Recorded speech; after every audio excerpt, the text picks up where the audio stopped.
Happy Friday! Oh, what an addition to the office right there with your. What an addition to the office there with your. This is the victory hammer. I've seen your victory. This is it. This is the deal hammer. You know what I'm saying? I like it. Do you have a giant bell that you just? Yeah, I do. I got a gong over here. I heard it. Definitely heard that. I don't know if that just reverberated through the speakers, but definitely heard it. It worked. They hit it. Oh man, that's amazing. I would like keeps them in line too, you know. Oh yeah. Friday, guys. Fucking love this week. I love it. Love it. Getting closer. Got Memorial Day coming up. I don't know about you guys, but I give the whole team off on Memorial Day. No drunk American that in my mind likes to be called to sell their house on Memorial Day when they're celebrating our fallen brave soldiers. So, you know. Yes. Yes. But on Tuesday, we will try to take advantage of their hangover. We'll be giving them a call right early to see if we can get them to still drunkenly sign on the dotted line. Oh, man. That's amazing. I wonder if people are more likely to agree to sell their house at a discount if they're hungover or after a holiday weekend. I'll tell you. Put it in the comments if somebody knows about that or has locked up a deal to sellers hungover after a holiday. Throw it in the comments. Let us know. Christmas, prior to Christmas is always a good time. Not the closings, but the getting signed because of money. You know, like you can convince them. Same thing with right after New Year's. People are more apt to. I don't know if Memorial Day has ever done. You know, I don't have that data. I just know like we do really well using the money pitch around the holidays. Like the Memorial Day, you don't spend money to celebrate Memorial Day. We all know like Christmas, everyone goes broke to make that happen. So, which is a whole other topic we could talk about come Christmas. I know. I mean, look at us just coming up with future topics. Love it. I love it. Well, I have some things I want to talk about with you folks. You wonderful, wonderful people. Do it. What are we talking about today, John? So I saw a post on Instagram sometime this week, and I don't have my phone with me, so I can't even exactly tell you who and exactly what it said word for word. But it basically was a comment of always be building your buyers list, which I, not being personally in real estate, have always listened to what others have said. And, there seems to be a wide range of opinions on how do you sell your deals. I think it's kind of changed as time has gone on. I noticed at the very beginning when I was building Podio spaces for people, there was a massive focus on I need to have a place to put all of my buyers in there. I want to be able to then take that buyers list and blast it out via email. I just want to add people in all the freaking time, right? And that used to be a huge focus for people. And then this keyword of pocket buyers started popping up. And that seemed to be a big push for people, or at least some of the influencers that I knew, they'd say, don't worry about building a giant list. Just find a key number of people that will buy your deals all the time, that have the money, that you can just call up and say, hey, I've got this deal. And then tailor what you're looking for and what you'll put under contract towards those pocket buyers. And then now we are in the age of rampant social media, rampant groups, starting to outsource dispositions is a thing, right? So joint venturing, just be like, hey, these people really know how to dispo, just send the deal to them and they'll take care of it. And, including products like Investor Lift is out there now to kind of help you with that dispo process. That I feel that the drive for new people getting into real estate has turned away from the notion of always be building your buyers list. And now it's pushing in towards, there you can always find a buyer or have a pocket buyers or use a dispositions company. And I'm curious to think, my thought process around this all was, I wonder if, because of these new methods that, you can just joint venture, you can use investor lift, that people are actually reducing the amount of profit that they're able to make per deal because they're not always building their buyers list and can do the dispo process themselves and not have to split or do commissions or anything like that. So that was something I wanted to discuss this week and kind of get your guys' thoughts on it. And I think we can really drill into it too and talk not just like the opinion around, should you do one or the other, but how would you do any kind of those options. So, Carlos, what's your pulse on that with the people that you talk to around what seems to be the way that most people are dispoing, or any kind of inclination that you've gathered around that? What's coming up in thought for me is just a lot of people are making popular like collaboration, where I'm going to sound a little bit like a boomer here, show my age a little bit to you guys, but I feel like in the early days of Investor Fusion, even when I was wholesaling, like at least in Baltimore, and even some of my good friends have had worse experiences than I have of just wholesalers like in the same market not wanting to play ball together, and even like going around them, like maybe finding out who the seller is and bashing the company that has under contract, things of that nature. For some real live example here, I saw in the 80/20 group, Retta and Tony had a lead. Actually, a couple people in the 80/20 Academy group, Preston, shout out to Preston Dahl, and Retta and Tony, they both had leads in Jackson, Mississippi, for example. And they're like, hey, they put a post in the mastermind group. They're like, hey, does anybody work Jackson, Mississippi? Not much came. So I connected them with another IF3 guy, Anthony Pintaro, who has Investor Lift, but he also works like those southeastern states. So right now, Retta got under contract, the lead in Jackson, Mississippi, and now Anthony is dispoing it for him. So I'm noticing more of that than before, in the days that we're talking about, like early Investor Fusion, you were doing Podio. Like, it's just easy to find people with social media or get connected with somebody that can kind of do the legwork for you and JV. But yeah, in general, I noticed the change of like not wanting to blast everything out. But I think there is value in finding buyers all the time. Always be looking for buyers like your own. I guess it really depends on what's your strategy. Nationwide versus local is definitely, again, influence this conversation, right? Because if you're doing nationwide PPC or something like that, then I'm going to assume, from my experience, that it would be pretty hard to build a nationwide buyers list that you can 100% rely on for any deal that you gather in any area. So, that's kind of interesting. Yeah, that's a big variable. And like we were talking about a few episodes ago, the guy Jason Lewis out of Utah, he's only in Utah. He has 3 people on his team specifically that are just relationship managers that meet with sellers, make things nice and easy with sellers, send them nice stuff. But the majority of it is just meeting buyers, taking them out to coffee, updating their, whatever web form they have of their buying criteria, specifically doing that. But he, again, is just in one market, in his local market in Utah. So that's his local market. So he's got 3 people in what, his like county or whatever area. I don't know. And that's all that they do. It's just those people in that area focused on it. That's really interesting. I was listening, and I think the problem here is there's many caveats to that, right? Yeah. So, and I've done both. Like I wrote down here, like, pocket buyers are good. I don't think a lot of people would argue with me, because this goes down to the same thing with trades when you're doing flips. When you use the same people over and over again, with trades, you start to get higher prices because they get comfy. With buyers, you start to get lower offers because my pocket buyers and me, like, I'm a pocket buyer for some people, but guess what? I have higher standards. I have a higher overhead. I need bigger percent deals. So I'm not going to offer as much as, say, a mom and pop.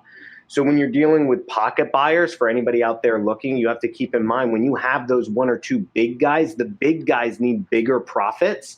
It's a misconception that, oh, you flip so many, you can flip on smaller margins. It's true to an extent. You will take a deal to keep your guys busy possibly, but we all have certain buy boxes. Whereas you could sell that same deal to mom and dad who are doing one or two flips a year to supplement their income, right? Yeah. You get a higher profit. For example, we had one where I was trying to sell it to my pocket buyers. We had it at 105. We were marketing it at like 125, 120. I think we started at 129. And it was a deal by any aspect. And we couldn't get a buyer for it. We went on the MLS with it. And my pocket buyers were all down at 100. They wanted to be in the 90s. They wanted it lower than what I had it under contract for. I was trying to convince some of them just to take it slightly above so I could help this lady out. We ended up listing it, and we got two cash buyers fighting it over, and we ended up getting 120 for it in the end. So yes, pocket buyers work to an extent. But you have to understand they do want deals. And so that may not always be a good. You could push a lot of product. Like I know, John, I have a pocket buyer that'll buy 10, 15 a month. He has unlimited funds. And when I say unlimited, he will buy whatever I give him if it meets his buy box. But you could go broke selling to a pocket buyer, and you may not be maximizing your profit. Right. Essentially, as if you had a wider buyer's list, or you JV'd with somebody who had that, or you used a tool like the MLS to do it. Listing on the MLS is really tricky. I'm not trying to get into that right now. I also have a brokerage, so it was a lot easier for me to do that. And we had a very transparent conversation with the seller where she signed off on it. Although my contract does allow me to list it. However, in this case, we needed an extension. We had some issues selling it for her. She had a deadline. We had a very transparent conversation of why we couldn't buy it and why we were going to put it on the MLS to find the right person to offer the most money for it. And she was okay with that. And she was so grateful right now. She's actually going to walk away with more money than if she sold it to us, and we're actually getting paid. So it's not a bad deal. Nice. The other thing is the negative aspect. So here I am talking about like pocket buyers, and John, or Carlos said something about blasting it out. Man, like to find those smaller buyers, you then have to use other tools, either the MLS, right? And if you're not transparent, that could really backfire on you to where the seller finds out it's listed on Zillow or somewhere, and you go into triage mode, or you could have someone go around you on the deal. And you could have someone go and knock on the door. I'm not even joking. Like I had a conversation with a tradesman, right? This is a fucked up story. I had a conversation with a tradesman. I was getting him to do some work, and he didn't know I was a wholesaler. He just thought I was a flipper. Okay. He's being very transparent with me. He's like, hey man, listen to this. I was like, what are you doing right now? He's like, I'm out at this property. I'm like, yeah. He's like, listen to this. He's like, I got a new job. I'm like, oh yeah? And he's like, yeah. He's like, what I do is I get these properties. You ever hear of wholesalers? He's like, they send out these properties. So what I do is when they send them to me, I go down to the property and I get a hold of the neighbors, and I see if the neighbors have the contact info for the seller. Then I go to the seller, right? Go to the seller and I get the seller. I tell the seller I will pay them more money for the deal. And then I get the seller to cancel the contract. And if they won't, I have this pre-planned line that they use about refinancing their property and how they'll pay the wholesaler to get rid of it. And then I give the seller a little bit of money to cancel the contract, and then I get the deal for myself. He's like, I've been doing this, man. These fucking wholesalers are pieces of shit. I don't know why I wouldn't say shit. I said the F word like 100 times. I'm sitting there and I'm going like, holy shit, this guy needs to be blacklisted. I called my dispo and I'm like, dude, if this guy's in our fucking buyers list, we need him out of there. And he's unashamed of it. Right. He thinks it's a game. He probably has a course on it. He's probably putting out a course how to do that. Yeah, right. And he was so proud of himself, and I just nodded as I'm writing notes. I'm taking this guy's name and number down to make sure he's never in any of our lists. And that's the problem, is because these wholesalers that were sending him deals, he apparently wasn't vetted. He doesn't buy from them. He just goes around and tries to get on as many lists to try to steal as many deals as possible. So there is that risk. So making sure when you blast out deals, you're vetting these people. Mm-hmm. So like for us, it's about having conversations with them and trying to get like a background. Like if somebody, before you get on our blast, like you should really have a convo with the person to try to see if they're even legitimate. Where did you find them buying deals? Like, do you know anybody else that has sold to them? How many deals do they buy? Because somebody who buys a lot of deals and does a lot of business will more likely value your relationship, right, than somebody who only flips once or twice, who doesn't really care about their reputation in the industry. So I've seen, I mean, and I remember too, I've built out some pretty crazy cash buyer questionnaires in the day. I mean, I'm talking like 15 questions that they would ask these guys. Like, you know, what type are you buying? Where I've had people be like, I want to know every zip code. Like they give them every zip code. So then when they get a property and they know exactly which cash buyers are interested in that zip code. Like, and I know you've refined your process quite a bit. Is there some kind of like narrow down, like, I just need to know these 5 things about a buyer, and then I feel confident enough to blast deals out to them or give them a call when I've got a deal that might fit their criteria? That's a good question. I think the biggest things is I don't focus on zip codes as much, but I think it could be broken down as to area, you know, whether it's a county, whether it's a market, whether it's a city, neighborhood. Obviously, you could go as granular as zip code. That works better in urban areas than in a place like I'm at in the country. I mean, you buy Lakeland, you're buying Winter Haven. You know what I mean? Like we have multiple zip codes per city. People just buy the whole city. But the other thing that we care about is what you buy. Are you buying ugly? Like what's your, let me put it this way. What is their capacity as an investor? So can you build up, ground up? Can you take something from a shell situation? Are you a fix and flipper? Or are you a cosmetic only? Got it. Right. And then from there, that's good categories. And then we go into their property categories. Are they buying single family, multifamily? Are they buying land? Are they buying condos, townhouses? Because some people will only mess around with certain things. It's what their buy box is. So those are our big things that we look at: the area, the category, and the type of product that they'll buy. I don't try to get more granular, because I feel that in a market like this, in a hot market, people are looking for deals. And I personally have been victim to using somebody's buy box, not sending it to them. And then when they found out, they go, man, why didn't you send that to me? I didn't know you bought mobiles, man. He's like, I'll buy anything that hits my numbers, man. Like I bought mobiles before. I was like, man, I thought you only did single family. And again, he wasn't mad at me. It's not like we lost, but he was just like, dude, like I would have paid you for that deal, and I could have paid you X more money. And I was like, because I was adhering to a buy box, not just trying to sell an area and his capacity of handling that deal. That's interesting then. So would it be like, okay, I have these buyers with area and buy box. Maybe I blast to the area, but I might one-up phone call the buy box. You know, man, like I'll speak volumes for like a tool like Investor Lift, but one of my biggest problems with people in Investor Lift is, for somebody like me, you got to sell me. I'll buy your deals, bro. Like, but I need someone to pick up the phone to call me. I'm too busy. I got a lot of things going on. I make my team and even myself, like I'll personally call you. If I see you open an email, let's get on the phone and call that person. And even so, I look at it like this: as a sales guy, and Carlos, you know, even if I'm not going to get you to buy my product, this sale, this thing that I have in my hand is my chance or opportunity to get you on the phone again and to rebuild our conversation and our relationship. Love that. Even if you're not interested, by having this deal in your area, if I call you, I now renew our relationship and remind you that I'm still your guy and you're still my guy. And that, yeah, we may not have talked for a month or 3 weeks or 2 weeks, but hey, I thought of you on this. And it's probably going to be a no, but I feel like if people did that more and more with their active buyers, not just the bulk buyers list, but anybody who opens an email, right? Anybody that shows up in your VIP list in that area, that house or that product gives you that chance to reconnect with them.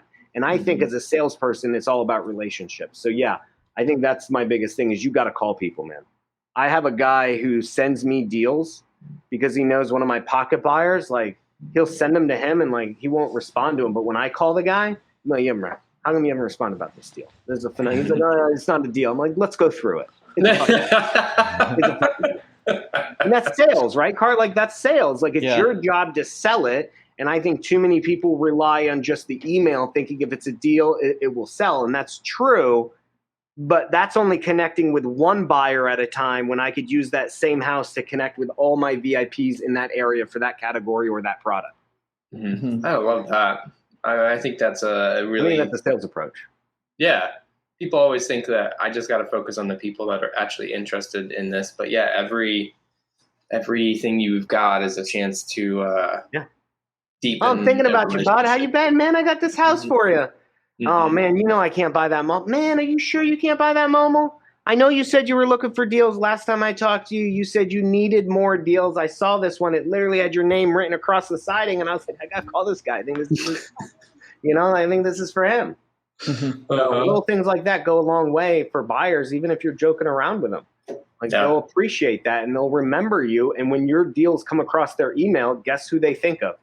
Like they think of you. Yeah. Yeah. So I think how do you find those people? And I mean, Carlos, I'm sure you probably have some insights on what people do. I mean, I know 2 ways that you can find buyers. I'm sure there's many more, but the 2 ways I know is create a website using something like Carrot, and then, you sell houses on it. And then the other way is bandit signs. So just you list out your deal. Or that you sell houses for flippers and people call you, and then you go through that whole qualification process. But what are some other ways that people you talk to that are how they're generating buyers in their area? Tools like Investor Lift, or if it's in their area, the main thing that I had done in my career is just looking on the local MLS in Baltimore of cash transactions in whatever area it is, and then skip tracing them, and then doing the Papa P approach, just cold calling them, saying, hey, almost like going in with a fake, not a fake, but oh, dude, that doesn't work. Yeah, the note of no, not the fake. Like instead of having the a prior note, which I'm a massive fan. John has seen notes that I take on sales calls of random details of what happened, but not having not fake, but not having a previous correspondence or chat with them, but I just call them and say, hey, I saw that you bought this property on this block. I actually have 1-2 streets over. Is that something that you'd be interested in? You know what I mean? Perfect. Yeah. Having a product to sell them and using that in your cold calling is a perfect excuse to call your buyers, to call cold buyers. I'm sorry, not yours, but people you're trying to vet. Because it's icebreaker, right? That's why you did it. It's an icebreaker. Some people do fake houses though, they'll put up bandit signs, and say 3-2 available. Call me at this number, and then when they call you, bullshit. Oh man, that thing just sold like hotcakes. Just missed you, man. But let me add you to my buyers list. Listen, we joke about that, but back in 2017, that was actually a tactic. Oh yeah. And people started using it. And I remember I had my discipline doing it. He got called out on it. And when the moment we got called out was the last moment we tried that strategy. The Craigslist, the fake Craigslist ads, where you're very descriptive, or you leave an old property up there and then you're like, oh man, that one's gone. But what else can I sell you? Oh, jeez. Okay, so Craigslist, MLS cash buyers in the area. So I think Carlos is right. I think Carlos hit the nail on the head. But going through and that's how we do it. Obviously, we have Investor Lift. I'm not at the top tier on Investor Lift. We've thought about it. So Cartel Mode, obviously, I hear people speak high volumes on that, high praise. But for people, depending on how you structure your business or where you're at, building your buyers list off the MLS or PropStream or Batch, going through finding previous sales is the best way. Problem is, and I think Carlos is right? Cold calling them. It's your capacity of how your business is structured on what is best for you. Mm-hmm. Not everybody has the VA capacity to do that. So we do. Like I got a guy, like I have Ivan doing it now. Like he's scrubbing through stuff for us. We had a previous guy that it was his one and only job. And then we had to let him go. And now I'm moving Ivan into that role because Ivan's great. He's phenomenal. We couldn't do anything that we do without him. He goes through it and listen, realtors going through the MLS, you go grab realtors. Not only do you grab realtors, the listing agent, because they know investors that are letting them list properties, the buyer's agent, because they got the buyer that buys the cash. So each one is different. For listing, you're looking at renovated homes.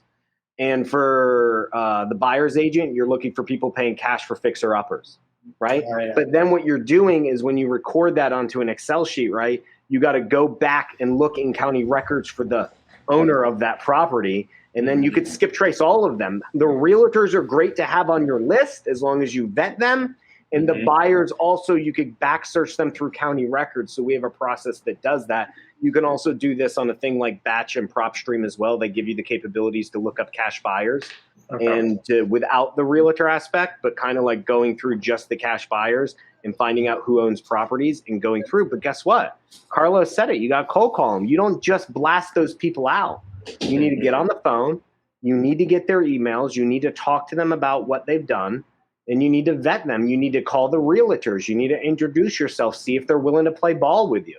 And I think that's how we are always doing it. When should you do this? Like, you know, a new person that's getting into real estate investing and wholesaling, and they're generating leads, should they be spending half their time building a buyer's list as well? Or is that something, especially now with things like joint venture and being able to find dispositions, do you wait a little bit, tackle your acquisitions process, start bringing in people to take over the acquisitions process, and you move into dispositions and building your buyer's list at that point? Like what, I mean, I know you came from the real estate agent side, and I mean, I know you've had a lot of, I mean, you've been flipping for a long time. But like, when did you start building the buyer's list? And I mean, maybe other people that you know, so is that something you started from the beginning? Like, I don't know, like you should always be selling. But you have to think about what you excel at, man. Like, so if I am phenomenal and I need to focus on marketing and acquisitions, and I'm in a new, even for people who aren't new, if you're in a new market, building a buyer's list takes time. Yeah. And you could risk losing a deal. 70% or 50% or 60%, whatever it is, of a deal is better than 0% of a deal. So you need to make money in order to afford that dispo person or those VAs to help you build that dispo process and scrub. I don't necessarily agree with you taking your own time unless you have all kinds of free time, because when you stop to do that, you're stopping something else. Yeah. So going through that process on your own could be very arduous or tedious. I would suggest JVing with somebody, make some money, do it a little yourself, document the process, then hire a VA, get a killer. Like I got Ivan, he's a killer at going to do what I messaged him like, hey dude, I got a new project for you. He's like, what is it, sir? I'm ready to go. He calls me Sir Brandin. Goes, Sir Brandin, what is it? That fits well with the Thor hammer. Huh? That fits well with the Thor hammer, kind of like a Nordic god. Because he kept calling me Sir. I was like, listen, Ivan, if you're going to call me Sir, at least put Sir Brandin on there. That is what I want. And so he calls me Sir Brandin. It makes me feel good about myself. But when you can afford somebody like that, then you start that dispo process and have them scrubbing. And then you also need somebody to call it. So either it's you calling it or you actually hire yourself a dispo person. And the biggest concern would be, well, Brandon, what do I do if I don't have any deals for that dispo person to sell? That's okay. As long as you're upfront when you're hiring them and say your role and you give them their metrics or what their tasks are, their role isn't just to sell your deals. Their role is to build your list. And if you make that part of their pay structure and say, here's what you're doing, then even when you don't have deals to sell, they should be connecting with people all day long going through that stuff that a guy like Ivan is cleaning and scrubbing for them, and that your marketing team is skipping for them? This was explained to me actually this week in a really like insightful way that, you know, you could set a goal for doing something down the line, and you know it's going to take a few months to do that. And you could be so focused on that goal of I'm going to dispo my own deals. And the metric to you is, oh, we dispoed our own deal, right? But in that time, that buildup, you still must KPI and metric out the actions that it takes to get that done. Yeah. So to your point, right? Like we need, in order to be able to dispo our own deals, we should have X amount of cash buyers. Great. So X amount of cash buyers means that we need to then market to X amount of prospects for them to be in our qualified cash buyers list. Therefore, I need to be making, divide that out by time and be like, I need to be making 10 phone calls a day to people to try and get them on the phone and qualify them.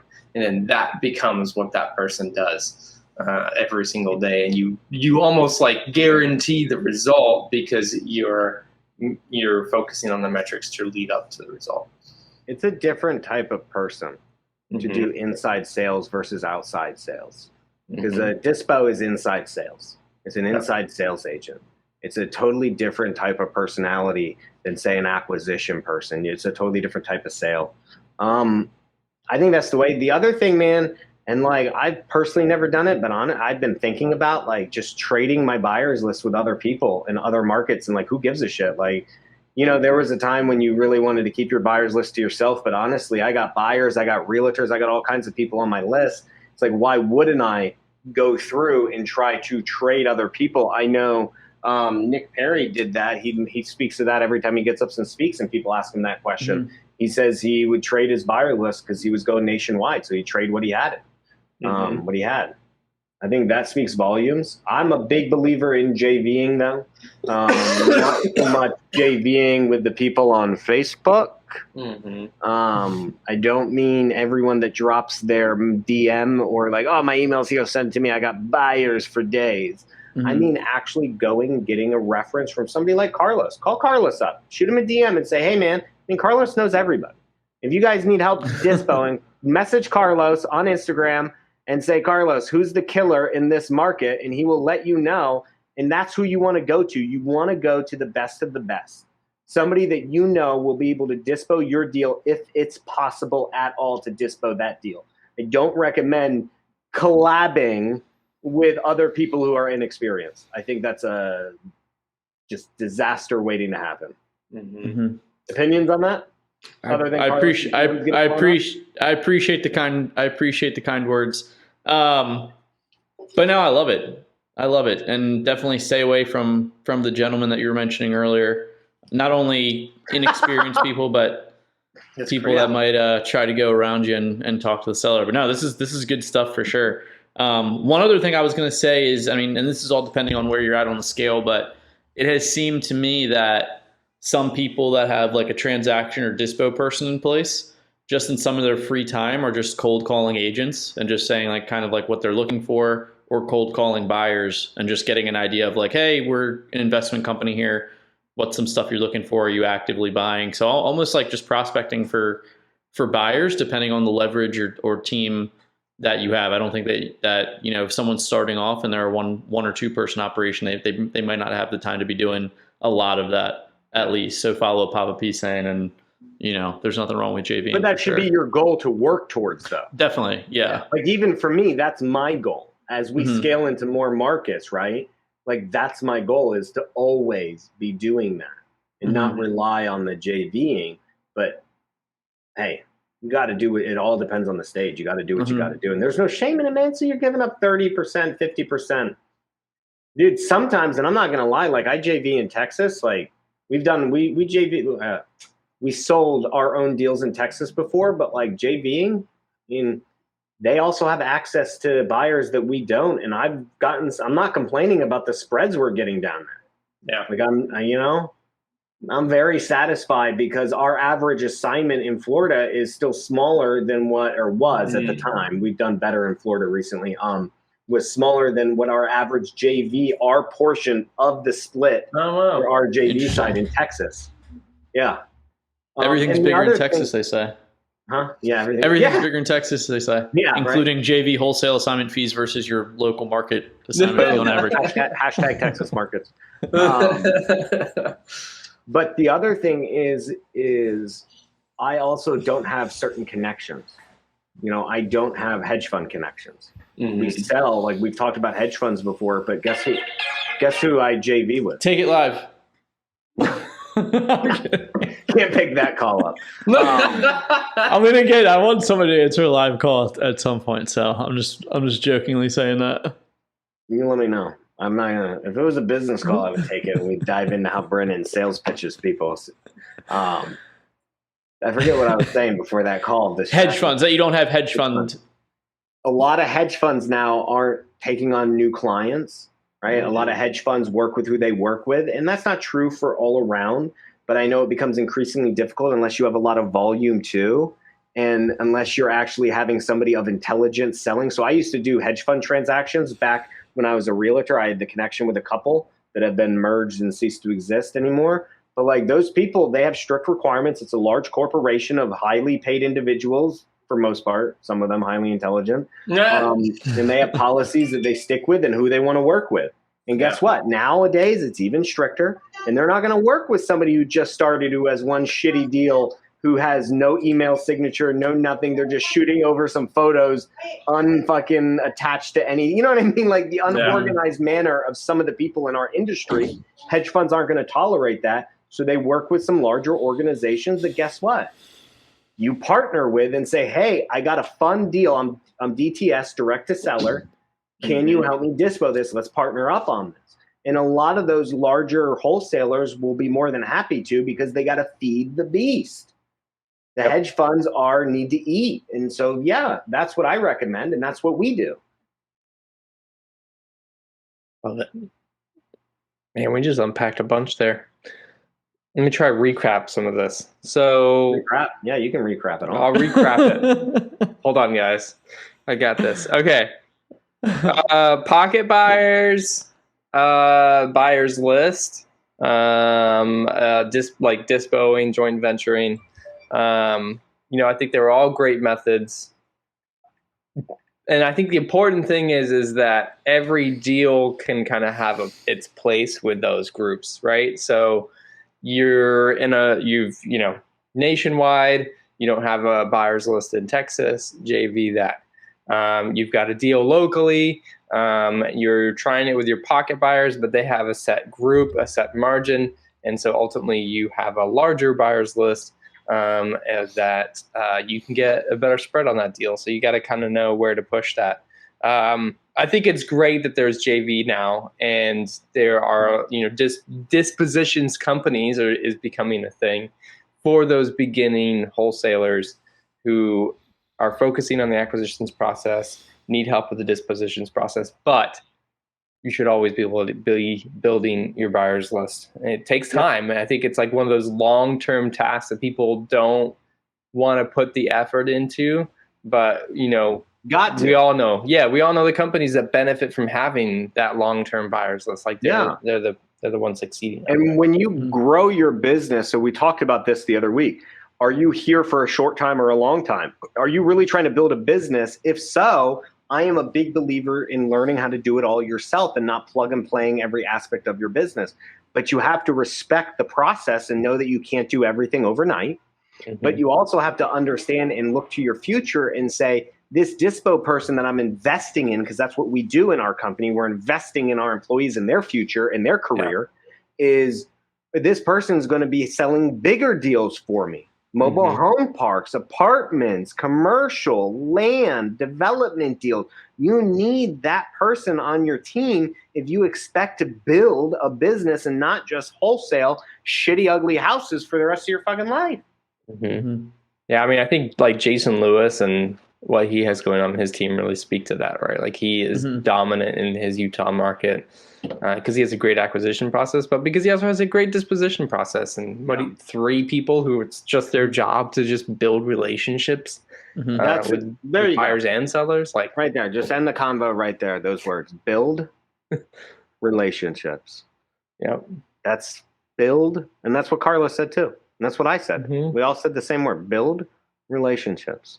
Yeah. Boom. That's the recap right there. Love Nice it. words. Build relationships, people. Focus. Done. Moving on. The other thing I was kind of leaning towards talking about, we discussed, was lead statuses. You know, how to Mhm. train the team on different statuses for leads, of when to nurture, when to transition a lead to an opportunity, when to train your team to know that you shouldn't give up on it, or you should mark this off to some type of automation. You guys know what I'm saying? Mhm. Oh yeah, absolutely. I always come back to the keep it simple, stupid, because me being stupid, but like you can think of so many different ways something could go, but at the end of the day, you're trying to distill this down to employees that are in the system all day long, and it's just got to be simple for them and clear. But at the same time, like, I mean, Brandon, you and I have talked about this so much. You don't want them to make a mistake, and then all of a sudden, like two things are so close to each other, and they choose one or the other, and now like this lead is gone forever because it just got marked as dead, and it's gone forever. Yeah, it's intriguing, like how to distill it down to a format that's easy enough for people to kind of follow, and make sure that it's being done accurately. I think so. I mean, let's kind of break down the process. So, qualifications is where everything starts, right? How do you know when a lead is qualified and worth your time? No, So that's easy. Just have a nice system like InvestorFuse to help you manage your lead, and not Podio. I was talking to someone yesterday about fucking Podio. It's just really difficult, right, in Podio to manage your leads effectively and create a true pipeline. yeah, Old school sales, I believe every salesperson needs to have a pipeline. You need to see all your leads in each section or category of your pipeline. And I think wholesaling forgets that we're salespeople and marketers, right? And they think that just throw everybody on a dialer, who gives a shit? And I think that that's okay. It's a shotgun approach, but I think training salespeople to be excellent in managing their pipeline. And InvestorFuse helps with that, so that's how we do it. But train your team appropriately every day. Yeah. Talk about it. You Yeah. know, why'd you pick that status? How did you pick that status? What happens? Making them understand how it works on your back end. When you pick dead, what happens? Is it dead forever? Like, what does your software allow you to do? Are you setting it to a follow-up automation? Let your team, although they're not involved in a follow-up, my closers, let them understand or help them understand what happens afterwards so they can make an educated decision, because after all, we're all aiming towards one goal, and we want to make sure each lead is statused properly. Yep. And they can't do that if they're not aware of how it works. Yep. I totally agree with that. I like that part though about teaching your team and asking them the questions live. We've talked about this before, right? Like, we as business owners assume that the point when we stand up in front of a meeting and tell the world that this is how things are, that they will forever remember that speech and never make a mistake again. But training is not ever done once. It is done continuously. And if you expect that your team to perform for you and do things correctly, you got to continue to train them. So I love that idea of like pulling out and saying, hey, here's this lead and it was marked this way. Why did that happen? Are you aware what happens after this? And giving them an insight into the bigger picture should certainly help with that situation. Yeah. I mean, training needs to be done daily. Otherwise, you're just going to stink at sales. I mean, you got to equate training to like a shower. You shower daily because you don't want to stink, because you know the next day that shower is not going to carry over. So what do? You shower every single day so you don't stink. And that's training. You got to train every single day so you don't stink, because the training you did yesterday is easily forgotten, and the new training today will apply to what they do today. And if you do it enough, you will not stink over time, which means you're going to smell good or make money over time, right? If I take enough showers every single day, every day of my life, you're never going to come to me and say, Brandon, you smell, or you got a problem, dude. Like, you need to really go to a doctor. You're going to be like, oh, motherfucker smells like roses every day. And that's the same thing. Proverbially, like, metaphorically, we need to smell like roses when we're selling on the phone. And the only way to do that is to train every day. Mm-hmm. And I think people forget that, and they think that they could just send their salespeople off and say, be gone with you. Good luck. Yeah. Or they have a little meeting in the morning and they think that that's it. Mm-hmm. What I love, shameless pitch here is, you guys are implementing some stuff into InvestorFuse, and now the link for the call recording is there. And that's huge for training purposes. Before we had like a meeting where we would do call recordings. Now they're able to train daily on their own call recordings and listen to them. And I think that's a huge thing. If your CRM's not doing that, you got a problem. Reach out to Carlos.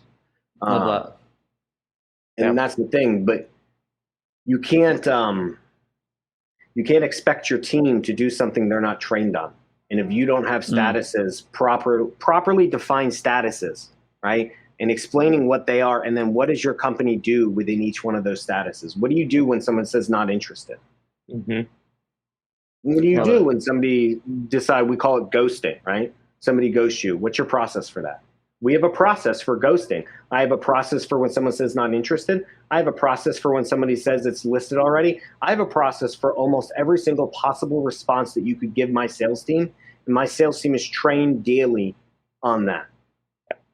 I would say that's probably one of the biggest things that I've really learned through you, Brandon, through our few years of chatting about this type of stuff is when I started building CRMs, my approach was the process from qualified to under contract requires the most detail. But honestly, that's the simplest portion of what a salesperson has to do. Where you can have the biggest complexity is how do people fall off of that active pipeline of moving to under contract. How are they, we call it being marked as dead, right? Like not interested, so on and so forth. But I know what the next step that they should be going to is, right? Like I need to understand that their property has whatever equity, where you're going, that they have motivation. And then, they're willing to sign a contract, and then, the contract's good enough and it's going to go under sale. Like that's easy. But when they say, no, I'm not interested, or go the fuck away, or, not right now, I'm going to try a realtor. In the old times, in our CRMs that we would build in Podio, it would be mark as dead.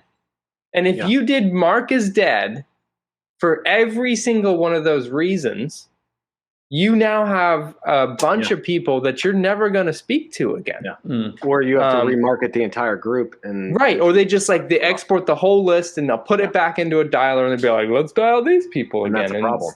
And then some of them be like, I told you to never call me again. Now I'm going to sue your ass. And then you'll get the one that would be like, oh yeah, I am interested in selling now.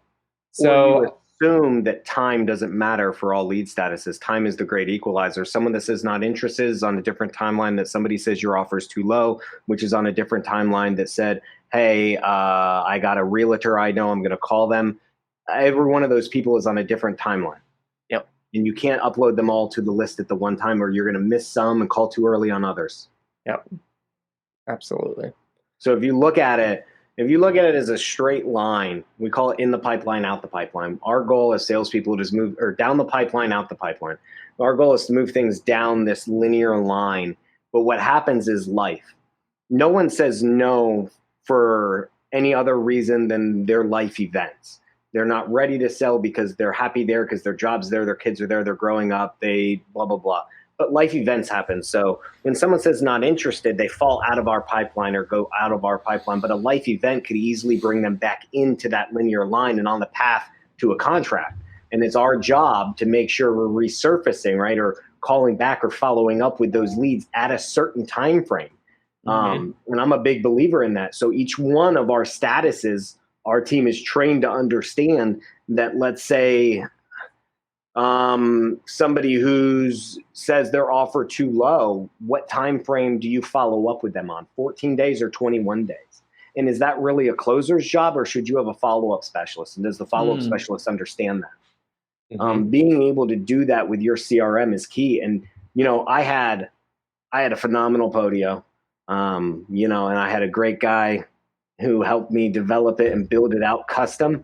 But no matter what, Podio was so limited to what I could do, or it became too cumbersome based on its work, like its UI, its interface, to where you couldn't really do all that.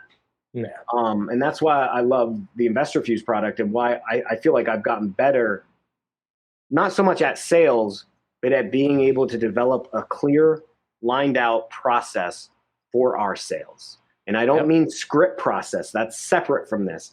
I mean a process for your leads. And I think any company needs to do that. And you need a CRM that allows you to have your salespeople excel at understanding how to move things down their pipeline and work their pipeline effectively. Yeah. Yep. Love it.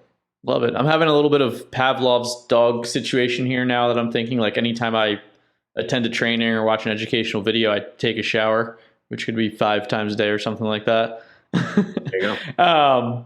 Just that analogy there. But that's amazing stuff. I'm curious where you source your information as far as like training your team on sales and stuff. And I also want to give Brandon a massive hat tip, and it's actually inspiring how much time he trains his team, not just on sales, but using the CRM.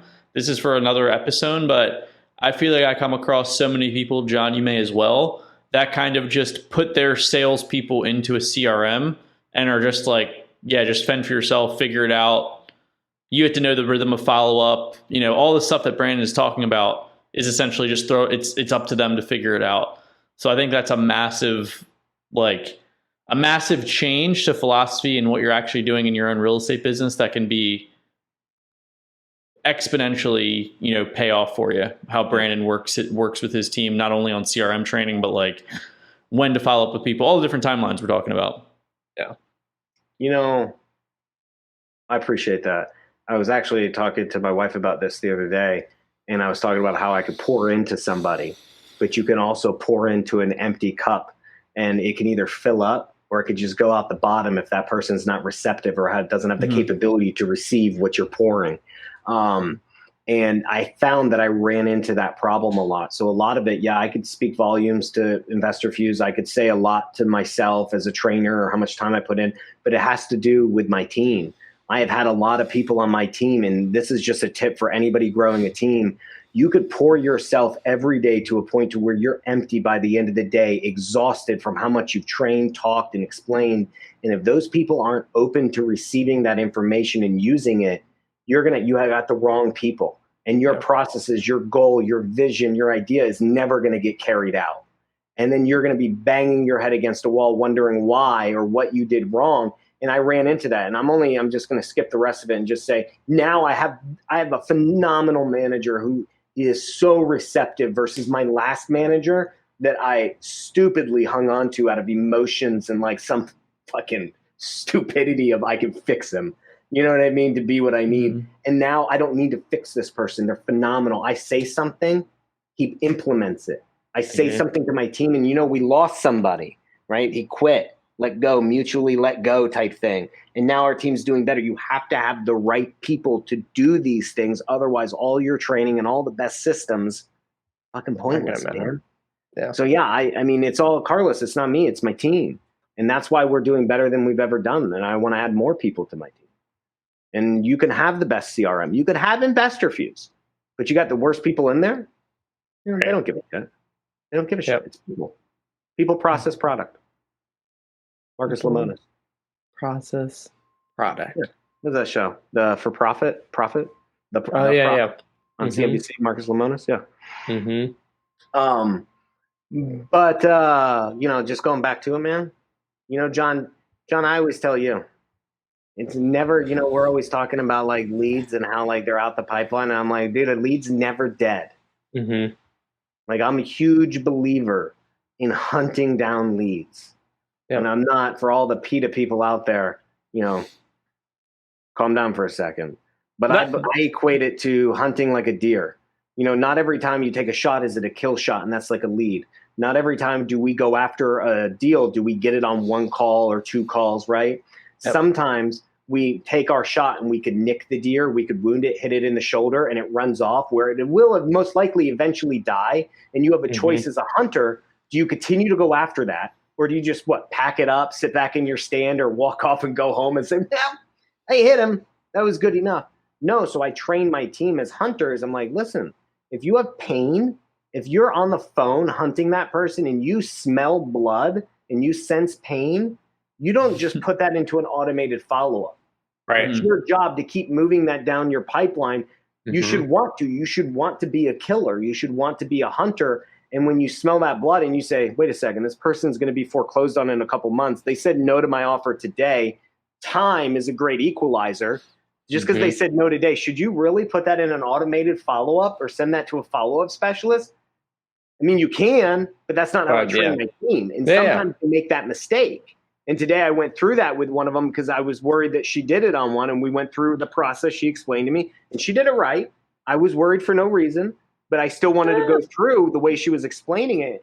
And it's very important to understand that your salespeople need to own their hunting of their deals. Love that. It's like a deer, man.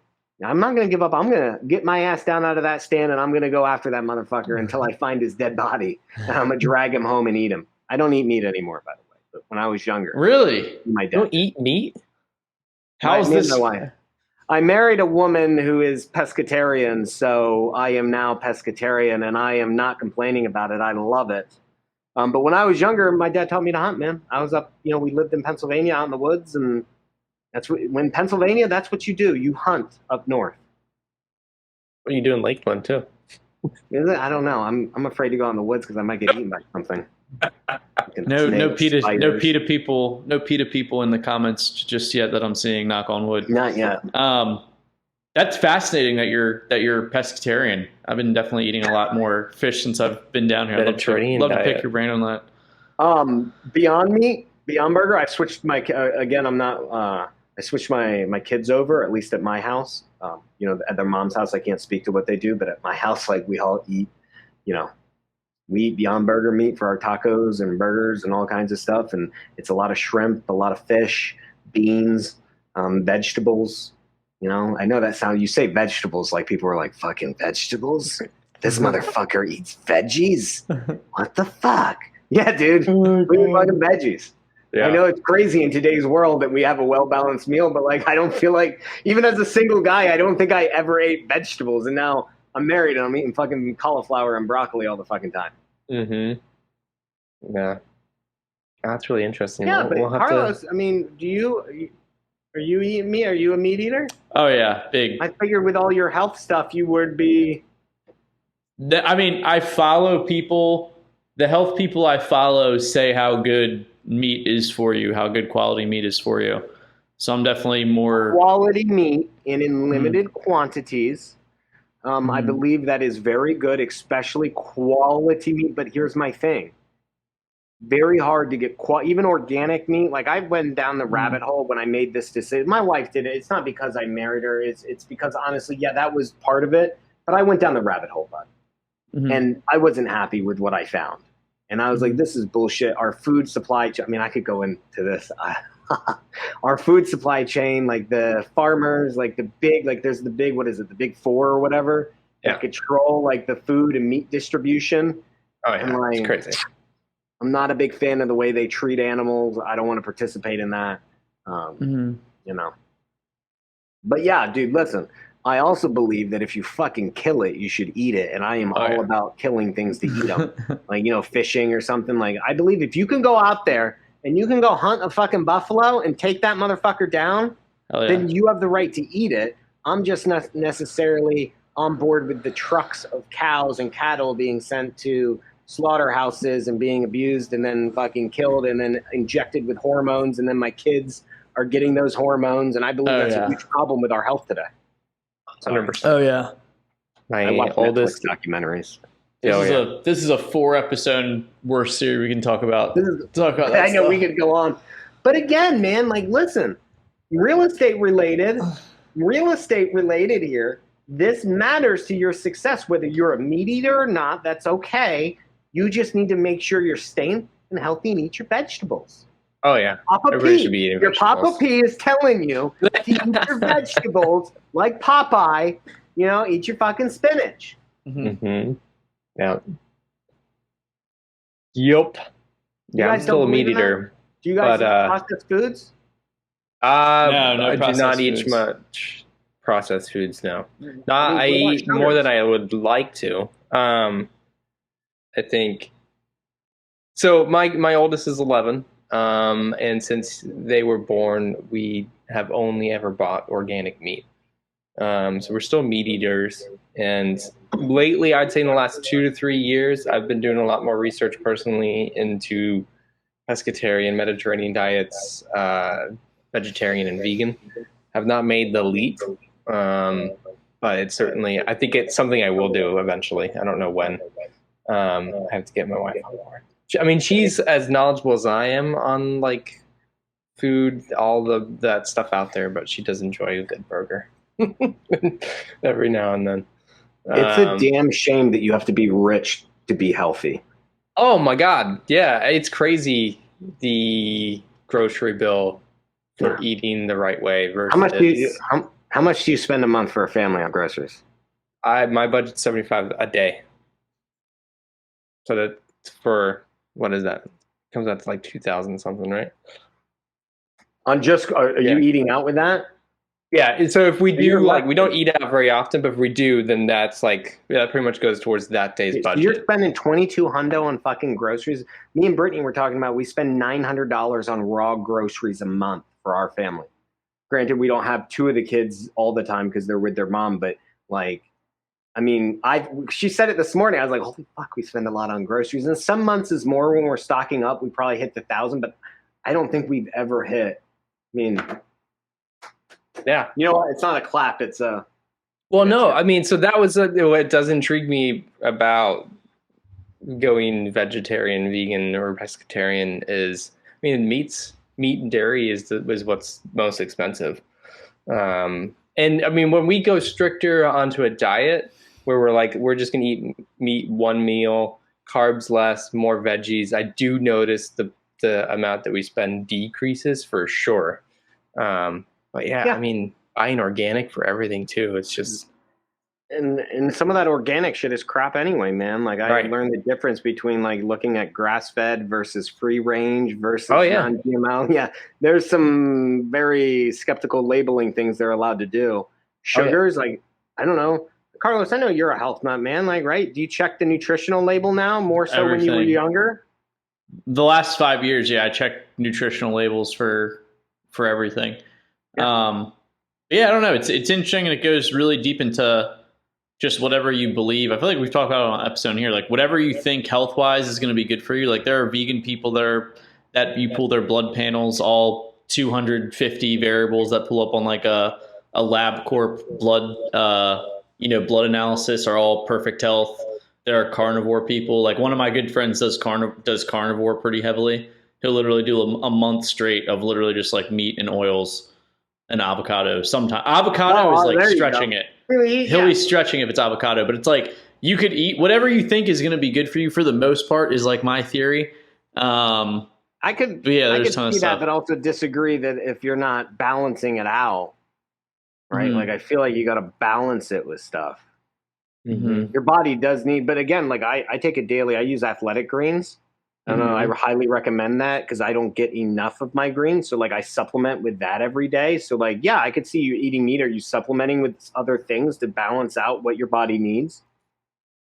So I don't do carnivore strictly. Like the main thing I have, and I feel like I've told John this, I have like a fatty piece of fish or meat with like arugula and raw carrot. That's like my main, especially this stretch in Miami. That's been like my main thing, and then I'll have like eggs and there ain't nothing wrong with that. That's good. Stuff like that. Yeah. We eat eggs too. I know I said, I don't know if eggs falls into the pescatarian category, but I eat eggs. I was recently going down the rabbit hole on an ostrich egg.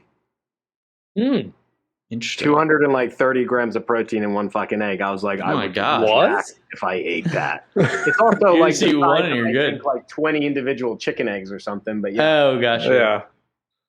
I mean, That'd be interesting. it looks like one of the dragon eggs from Game of Thrones. Yeah. But yeah, you know what I mean. It's fucking big. You start your own diet. The only thing that you eat is ostrich eggs. You're like ostrich-tarian. I'm like a little liver king. You ever follow Yeah. the liver king on Instagram? Oh, yeah. That's what I'll end up looking like. Yeah, that guy's a savage. Listen, pulse of the week. I know we got off topic Yeah. there. It Pulse did, but that was of the good. week. So what the show's about. Big deals, And follow up. big checks, big follow-ups. Mm-hmm. I don't know if you saw, but yesterday Donnie posted out of Texas, posted that he hit a 546K profit deal. Fucking, and he earned it, dude. He deserves that shit. Got a phenomenal team down there. You know, like those things don't come easy. No one should be. I mean, everyone should just be given a pat on the back because those deals, they don't happen all the time. What kind of deal was it? 20 units, 10 duplexes, one city block in Austin. Are they all property? Wait, is it a package deal or? Yeah, it was a package deal. But all the Transactionally. houses are next to each other, or no? Yeah. Oh, okay. From my Okay. understanding, I mean, I didn't personally work the deal. I just, you know, I know them down there, and I saw his post. I heard about the deal previously, but yeah, I mean, That's crazy. I heard about it because we were Wild. talking about old leads, and I'm Yeah. pretty sure, and this goes to what we were talking about earlier. And you guys could check with them, but I'm pretty sure it was like a 2-year-old lead in their system. And like I said, time is the great equalizer. Not everything is meant to happen just because it's in your system. So follow up. And they Yeah. must have had a massive follow up because, yeah, and they got it, man. And you know what was funny is when I was talking to the guys down there, like one of them said something and we were talking. The biggest deals are the easiest ones, and some of the smallest deals that you're getting paid like $2 fucking grand are the biggest headaches. I like that. It goes to like to get that type of big check. What's your That follow up works. system like? Yeah. Right? 2 years. Yeah. Who calls long. 2-year-old leads? Not many Who does people. that? Who calls 1 year? I mean, we closed one. It was like an 8-month-old lead. You know, we've closed 1-year-old leads. Like we have a follow up system for that, and they're big deals because a lot of times, like I was talking to them, I was like, a lot of times those people still have the same price in mind. In the price like a year or two ago, like you're like, oh shit, that's all you still only want that much? Okay. Sure. Well, they don't understand that things have doubled. Yeah. Oh, Um, that's funny. but no, I think it goes to follow up, and I think that we should all try to do big deals. And I'm like, that's phenomenal, man. Big deals. I mean, you guys said that there was someone in the investor fuse group that had a big deal or something like that, right? Old leads they were following up with.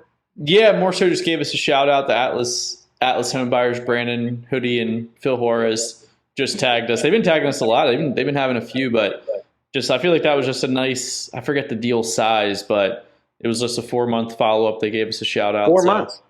Shout out to those dude. But that's probably around the standard, I would imagine, or like minimum follow up for the most part is 3 or 4 months if I had to guess. If I had to make my assumption. Yeah. And just a lot of people think that, you know, what list do you buy? How do I get the most motivated people? And, you know, I had a guy quit one time and he said to me, he goes, honestly, he's like, I just feel like we should be calling just only motivated people. He's like, we should call more motivated people. I feel like I'm just cleaning up a CRM of people who don't want to sell their homes. I'm like, no shit. Do you have this list? This unicorn of people who only are going to say yes and sell? That don't No, know it's all- realtors. Right? It's all in the follow-up, dude. Like there is no such thing as old leads if you're, like we talked about earlier, statusing them properly. Yep. I totally agree with that. The other thing, pulse Mhm. of the week. Let's go. Have you finished? I finished my take thesis. I highly do recommend this, okay? So the take thesis thing, I highly recommend for anybody looking for some type of stack that allows them to operate better, stay awake, get up early, whatever it is your thing is of what you need, creativity, whatever. So I now have narrowed it down. I threw out the other box. Shit, I really should have kept that. but I've narrowed it down based on my little notebook they give me, right? And they didn't give me logic last time, right? They gave me other ones that gave me migraines. I get migraines bad. So I was like, man, so I ordered logic this time, and I reordered energy because this is the one I had the week where I fucking crushed life. Mm-hmm. So they're allowing me to really develop my stack that I want. You know what I mean? And allow me to try it out in these little sample packs. And I forget the price. I think it's like $1.20, $1.10, something like that. Well worth the money. Not bad. But, you know, I was crushing thinking life. about Carlos. What? Not too bad for crushing life. No, not too bad at all. I was thinking about Carlos because we had that conversation when I was talking about this the other episode, and I told you I took one stack on week 3 or something where I got 0 work done, but I was really social, talkative. I couldn't focus and do work, but I was able to like think more and like, you know what I mean? Like talk to people and come up with ideas and just network better. And I was thinking, I was like, you know, and Carlos had made mention, he's like, well, sometimes that could be good. And I was like, no, that's not what I'm looking for. But I was thinking the way Take Thesis allows me to do it, I was like, man, I might just throw like 1 or 2 of those like weeks in there because that would be really helpful sometimes when I got to be on the phones a lot and not just so much focus on tasks and then use these other ones when I am. And that's what I like about it compared to just taking a bottle and you like 30 days, take this one pill. Yeah. Mm-hmm. So you can mix and match. Are you at the point now that you did one, or what was it, one every 1 week or 2 weeks or whatever? So week 1 is take your test, do your sample. Week 2 is recalibrate your sample, right? Or 2 months. I'm on month 2. Recalibrate your sample. So now I'm like recalibrating to what I need. You know what I mean? Like, are you still doing 1 per week, or is it literally be like today? I've got 9 meetings. You can do whatever I'm you want, really, I'm gonna take the one that makes me talkative. So that's my plan. Okay. But right now it's week 1, week 2, week 3, week 4. But my goal is just what you said. Once I develop what I like and what works well with my body and my schedule, sleep and all that, that's what I'm going to do. And so far I'm testing out Logic this month, but I like energy. And then I think I'm going to get back creative. I think it was creativity was the one where I was taking it. I have it in my notebook. Yeah. So for anybody looking Very cool. for that pill, Take Thesis. I do not have an affiliate or anything. They should, but you know. You definitely should. Do it. Order it. Packaging is beautiful as well. Very aesthetically pleasing. Yeah, it came really nice. Really nice. Mm-hmm. Very fun. Well, another week in the books. Another week. Happy Friday. I love Fridays, dude. I love Fridays. Fridays are the best. Going into Memorial Day weekend, baby. I know. Deep thinking over the weekend, some realigning, review the week before, look at the week ahead. I love it. It's good stuff. All right, guys. That is it. Papa P.O., lock and load. Lock and load. Have a good one, guys. See you guys.